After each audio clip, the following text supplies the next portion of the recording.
की ओर, दोनों की अपेक्षा है आपस में। लेकिन अपेक्षा रहित जो व्यक्ति दोनों हो गया तो वो सेवा कैसे होती है? माँ बाप को सेवा है, अपेक्षा है, बालकों को, संतान को, बेटा बेटी को बड़ा करने के पीछे उसकी अपेक्षा है, नहीं है ऐसा नहीं, लेकिन संतानों को भी अपेक्षा है माँ बाप की ओर। वो अपेक्षा भी बहुत बहुत प्रकार की है। ये अपेक्षा बिना जो व्यक्ति सेवा करेगा तो ये सेवा अच्छी सेवा होगी, बदला के भाव के बिना सेवा होगी तो बहुत बड़ी सेवा होगी और व्यक्ति का भाव बिगड़ेगा नहीं। अपेक्षा वगैर करेगा सेवा तो उसका भाव बिगड़ेगा नहीं, अपेक्षा रहेगी तो भाव बिगड़ जाएगा। उसकी अपेक्षा के मुताबिक जो नहीं हो रहा है तो करने वाला जिसकी कर रहा उसका भी भाव बिगड़ता है। वो मेरी सेवा ऐसे करे, वैसे नहीं होती है सेवा तो उसका भाव बिगड़ जाता है, करने वाला का भी, जिसको करा रहा है उसकी भी। तो अपेक्षा जहाँ है वहाँ पर भाव विपरीत हो सकता है।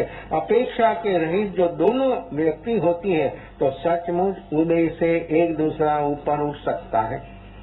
तो ये उदय भाव की अवस्था है और ये उदय भाव से माँ बाप का उपकार चाहे इतना हो चाहे ऐसा हो, लेकिन ये उपकार के ऋण से भी व्यक्ति मुक्त हो सकती है। कैसे? तो कि स्वभाव रूप धर्म तक उसको पहुंचा दो। तो आप समझ सकते हैं, जन्म दिया इतना उपकार, लेकिन ये उपकार से भी बड़ा उपकार क्या है? माँ बाप का ऋण सब मुक्त हो जाता है व्यक्ति कि उसको धर्म तक पहुंचा दिया। तो धर्म क्या चीज है? आप उसकी गहराई कभी समझे?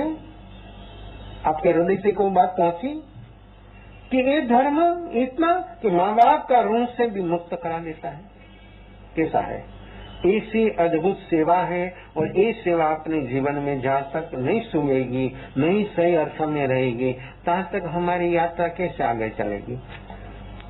और वैयावच ये तब है, और ये वैयावच अपेक्षा रहित करने वाला इतना जागरण साक्षी भाव वाला साधक है। तो ये सेवा करते करते व्यक्ति के भीतर में सम्यक दर्शन हो जाएगा। कितना इजी है सम्यक दर्शन, कितना इजी है। आप लोगों को कठिन लगता है, क्यों? जागा नहीं। ये जागरण साक्षी भाव बिना अपने को कठिन लगेगा। तो ये सेवा व्यक्ति के भीतर में चतुर्विध संघ की सेवा, जो व्यक्ति अपेक्षा के बिना व्यक्ति के भीतर में सेवा, अरे सम्यक दर्शन नहीं हो तो पा जाता, और हो तो व्यक्ति के भीतर में कभी अपेक्षा होती नहीं। और ये सेवा इतनी अपेक्षा रहित जो होगी तो तीर्थंकर नाम कर्म का पुण्य उसको सहज हो जाएगा। सम्यक पराक्रम के एक बोल है, इसके साथ अनुसंधान है। वैयावचन घंटे जीवे किंग जने, वैयावचन सेवा, सेवा करने से जीव को क्या लाभ होता है? तो जीव चतुर्विध संघ की सेवा करने से जीव को सम्यक दर्शन हो तो सम्यक दर्शन होता है, और सम्यक दर्शन के साथ जो सम्यक दर्शन आत्मा उसको अपेक्षा नहीं होती। तो ये अपेक्षा के बिना जो उसकी सेवा होती है तो सचमुच कितना पुण्य होता है। आप एक साथ आपकी सर्व संपत्ति अरबों खरबों, लाखों नहीं, हजारों नहीं, लाखों नहीं, करोड़ों नहीं, अरबों खरबों की संपत्ति एक साथ दान में दे दो तो भी तीर्थंकर नाम कर्म नहीं होता। लेकिन अपेक्षा के बिना सम्यक दर्शन के साथ आप चतुर्विध संघ की सेवा कोई भी करे तो व्यक्ति को तीर्थंकर नाम कर्म अर्जित हो जाता है। किस लिए हुआ? ये सम्यक दर्शन से हुआ। भीतर में कोई कर्तापना का भाव नहीं रहा, इसलिए व्यक्ति को कर्तापना का भाव नहीं होने से व्यक्ति के भीतर में अनंतानुबंधी का लोभ खत्म हुआ। आपको मालूम कहाँ है? और अपेक्षा से व्यक्ति का अनंतानुबंधी का लोभ का गुणाकार होता है। आपको मालूम नहीं है कि ये अपेक्षा रही तो अपेक्षा के साथ करने से क्या होता, डिफरेंस क्या? अपेक्षा जहाँ होती है अनंतानुबंधी का लोभ बढ़ता है, और अपेक्षा रहित जो व्यक्ति कोई भी प्रवृत्ति में जुटता है तो अनंतानुबंधी का लोभ खत्म होता है। तो इसलिए तो व्यक्ति सम्यक दर्शन पाता है, और इसलिए तो व्यक्ति सम्यक दर्शनी होने से अपेक्षा रहित क्या पाना है? उसके भीतर जो आत्मा हो परमात्मा कैसे हो? मैं शरीर की सेवा नहीं कर रहा हूँ, मैं परमात्मा की सेवा कर रहा हूँ, ऐसा भाव होता है। पेशन की अवस्था शारीरिक कोई भी प्रकार की हो, लेकिन उसके भीतर में भाव ऐसा रहता है कि मैं परमात्मा की सेवा कर रहा हूँ। तो परमात्मा की ओर राग द्वेष क्रोध होता है।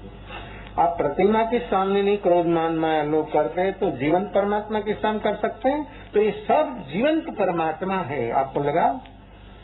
आपने देखा कभी? कहाँ देखते हैं? आँख का है। दृष्टि हो तो देख सकता, दृष्टि के बिना कभी देखना नहीं होगा। और दृष्टि ऐसे भीतर में प्राप्त हो गई तो व्यक्ति को जीवंत परमात्मा की सेवा छोड़कर कहाँ जाए। और घर के सब मेंबर परमात्मा है, ऐसी दृष्टि आपकी है।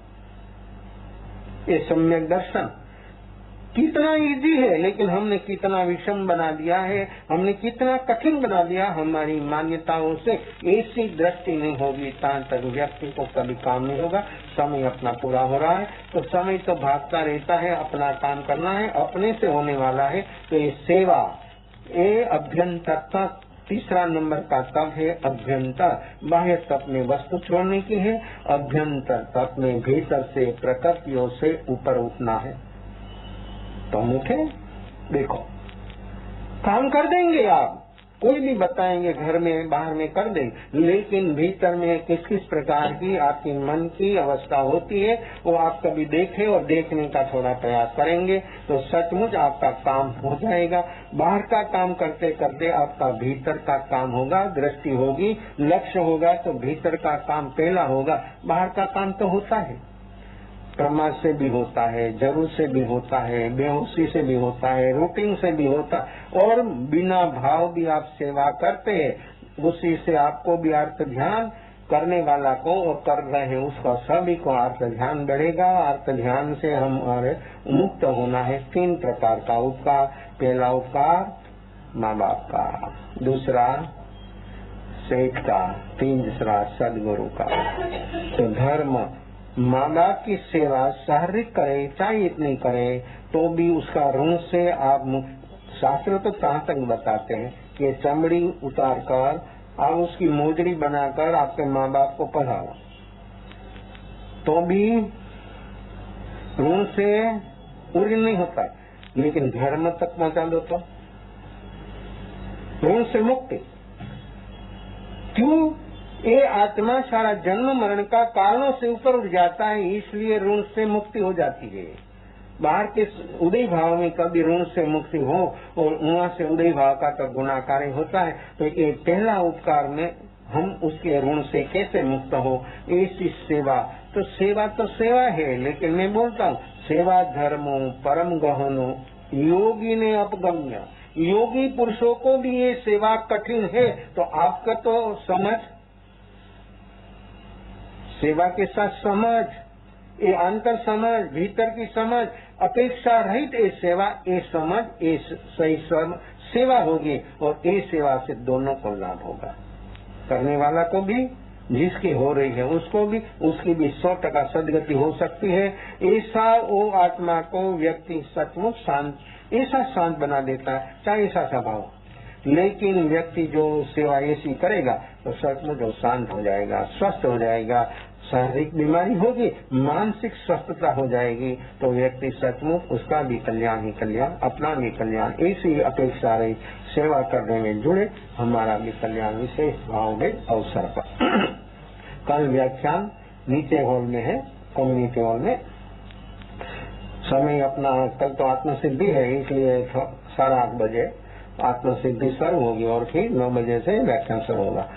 चरारी मंगलम दामलम दामलम सौमलम गवलीवलम नोनहुलम चरारी लमुदमारी नालमुदमान दालमुदमान साहुलमुदमान गवली गमन नोनहुलमुदमान जरारी शरणं मौयामि अरिहंता शरणं मौयामि सिद्धा शरणं मौयामि साहु शरणं मौयामि केवली पनन्दं धमं शरणं मौयामि चारमलिङ्गारतन्यारसंवरये नमो सागरमानरदे शकलकर्मणानियन्न मोक्षधनां सुकलियनन्न भावदरी निर्गुणगा जीवतरी निजाय संसारमायि शरणाजार और शरणै गौ जय वनारे आदरे क्षय अविचल बल हो अन्मुखे